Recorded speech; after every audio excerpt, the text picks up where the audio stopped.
Etawah safari park में 3 दिन पूर्व बिजनौर के नगीना रेंज के ग्राम दयालपुरा से लाए गए तेंदुए की इलाज के दौरान मौत हो गई। बताया जा रहा है कि 3 दिन पूर्व सफारी पार्क में तेंदुए को रेस्क्यू कर लाया गया था। तेंदुआ घायल होने पर इलाज के लिए जयपुर प्राणी उद्यान के पशु चिकित्सक डॉक्टर अरविंद माथुर, कानपुर प्राणी उद्यान के डॉक्टर मोहम्मद नासिर एवं सफारी पार्क के डॉक्टर रॉबिन सिंह के द्वारा इलाज किया जा रहा था। तेंदुए की मौत के बाद तेंदुए के शव को IVRI बरेली पोस्टमार्टम के लिए भेजा गया है। वहीं इस मामले में सफारी निदेशक दीक्षा भंडारी का कहना है कि एक तेंदुए को रेस्क्यू कर बिजनौर से हमारे इटावा सफारी पार्क में लाया गया था, जिसका डॉक्टर की देखरेख में इलाज किया जा रहा था, जिसकी इलाज के दौरान मौत हो गई। शव को बरेली में पोस्टमार्टम के लिए भेज दिया गया है और इस मामले में अगर किसी की लापरवाही सामने आती है तो उस पर सख्त से सख्त कार्रवाई की जाएगी। वहीं इटावा सफारी पार्क में मौतों का सिलसिला थमने का नाम नहीं ले रहा। इससे पहले भी एक रेस्क्यू कर लाए गए तेंदुए के इलाज के दौरान मौत हो गई थी और लगातार सफारी में चाहे शावक की मौत हो, भालू की मौत हो या फिर तेंदुए की मौत हो, सफारी प्रशासन पर लापरवाही का सवाल खड़ा हो रहा है, क्योंकि इस पूरे मामले को लेकर समाजवादी पार्टी के राष्ट्रीय अध्यक्ष अखिलेश यादव ने भी ट्वीट कर लापरवाही का आरोप लगाया था। इटावा से गौरव सिंह भदौरिया की रिपोर्ट। तारीख 26 अगस्त और 27 अगस्त की रात को 1:40 करीबन पे सफारी पार्क में बिजनौर से एक तेंदुआ लाया गया, जो दयालपुरा एक जगह है बिजनौर में, वहाँ से रेस्क्यू हुआ था। ये तेंदुआ जब यहाँ पे लाया गया तो इसका जब प्रारंभिक परीक्षण किया गया तो ये पाया गया कि ये कुछ चोटें इसके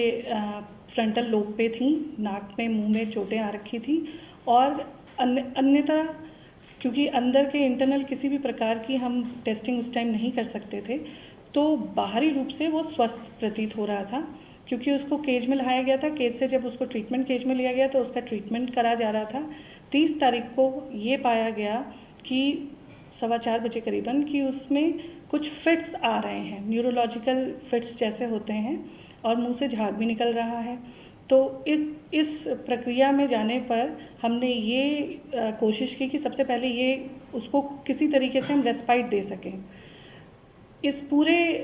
प्रकरण के दौरान ये भी देखा गया कि जो लेपर्ड है वो शिवर कर रहा था, तो प्रमुखता ये कोशिश की गई कि पहले इसको फिट से बाहर निकाला जाए, फिर इसके आगे का उपचार या कारणों का पता लगाने की कोशिश करें।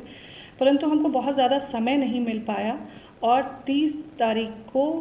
के बाद जब ये लगातार एक न्यूरोटिक शॉक में चला गया एनिमल, तो 31 तारीख को हमारे पास इन हाउस डॉक्टर के अलावा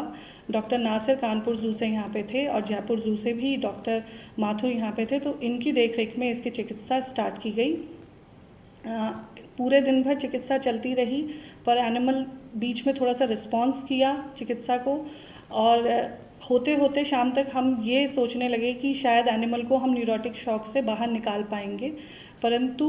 रात को करीबन 8:50 पे एनिमल ने अपनी लास्ट सांस ली और